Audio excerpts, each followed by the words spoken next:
think for me it was, how am I going to get from 40, 60 deals to 200 deals, and what kind of work is that going to take? Like, I didn't want to work any harder than I was already working. I was already just busting it. And when I sold 60 homes before I came to these guys, I felt blessed to be able to do that, because I didn't know how I was going to provide for my family before I got involved in coaching. So coaching was good regardless of who it was. But the problem was, I got introduced to a lot of shiny objects, and I liked those shiny objects, and I had no systems in my business that could really free me. So it was almost like I had to go back, take a step backwards, and restructure my business so that it was built on systems instead of my sheer work ethic. And I can honestly say that over this last year working with these guys, we have a long way to go. We'll continue to improve it, but we have a platform and a foundation that we can now build off of.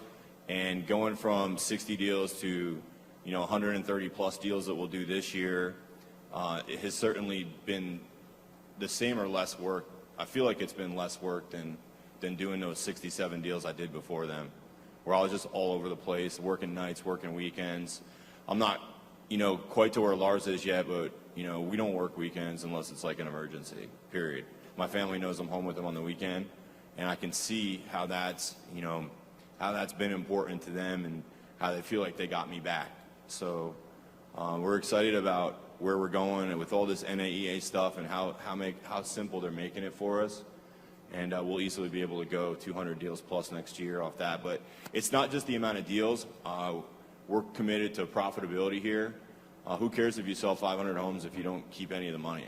Yeah. And I think that a lot of organizations, get people on stage and they're like, hey, I've done 500-600 deals this year and you're dead broke. I'm not interested in that. So it's all about profitability and putting that money home and taking it home.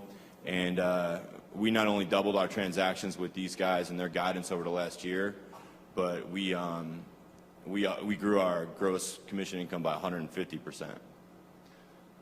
That's huge.